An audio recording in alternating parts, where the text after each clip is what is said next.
mean to you to be Irish? It's just, this is a different thing. We remember where we came from. It's definitely something we need to start talking about. Leaving aside the memories, because everybody has their own pocket of memories. It's all a bit bullshitty.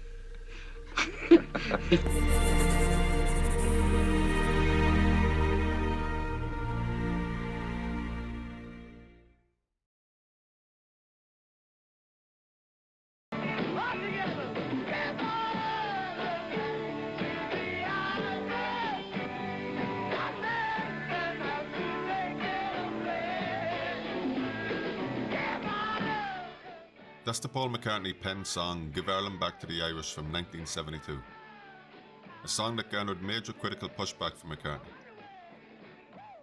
The song illustrates that McCartney was very aware of his Irish roots. His family was like the tens of thousands of other Irish immigrants that find themselves on Britain's shores. Maybe it's better if he just entertains, and then when he does interviews, maybe he should get political. Maybe it's the wrong place. But in my case, I was never going to do it until in Ireland, the Bloody Sunday arrived and the British paratroopers started shooting innocent people. And it was a big change in policy. So I just had to write a song about that. You know, it's the only time I really had to.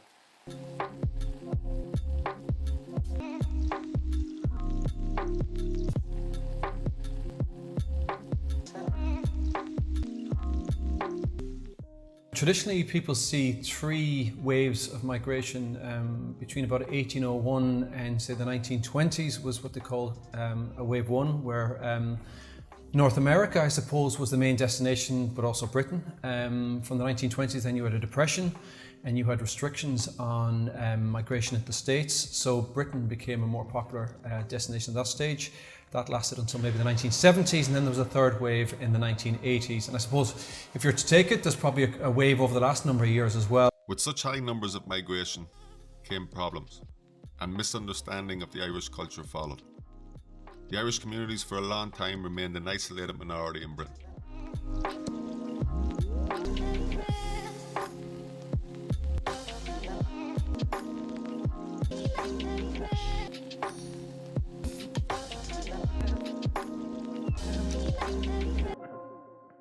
But within those communities, traditions were maintained, and one of the strongest traditions was music.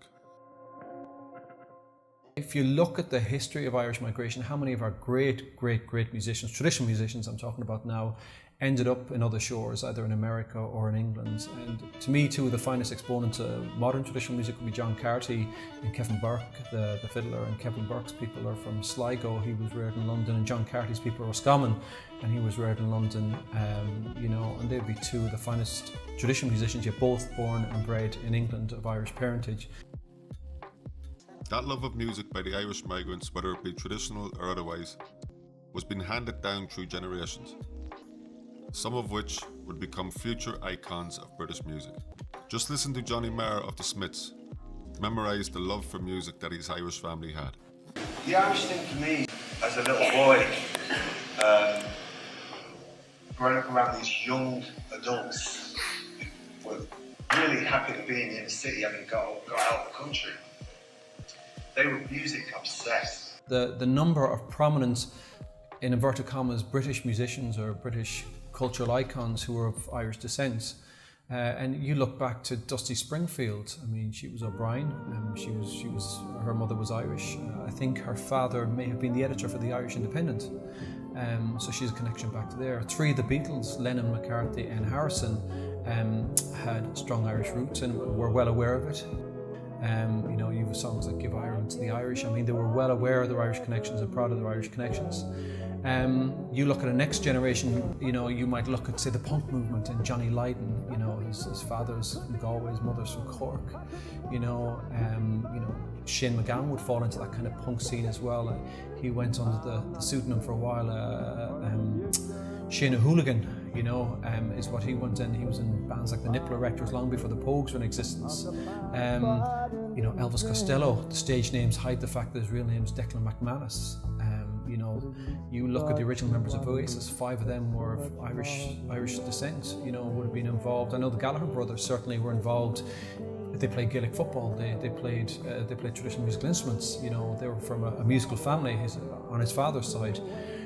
You look at the Smiths, of course. You know, and the Smiths were an influence on Liam Gallagher. So it's very, very interesting that you would have these. And there's more. Kate Bush would be another one. Kevin Rowland, the Dexys Midnight Runners. I mean, all these people have really, really strong Irish connections. And it's often forgotten these are seen as British musical icons.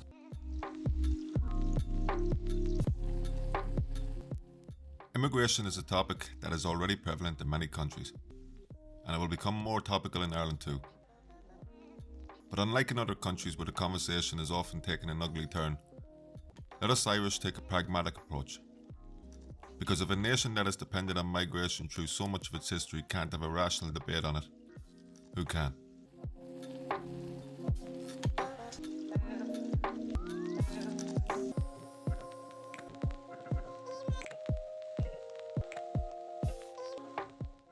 And while we point to the British musical icons of Irish heritage, there are also the millions of other Irish immigrants that made valuable contributions to their adopted countries. I'm sure people watching this video can think of many that they know. Let's take into consideration that not everyone who has concerns about immigration are all bigots or racist people. They can have understandable and genuine concerns. While the Irish always had relative freedom to travel to countries like Britain and the US, it was not always easy for early Irish migrants seeking a better life.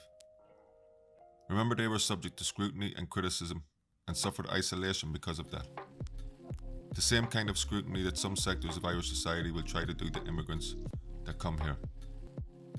And as we'll hear the sounds of those British musical icons, let's remember that theirs too is a story of immigration.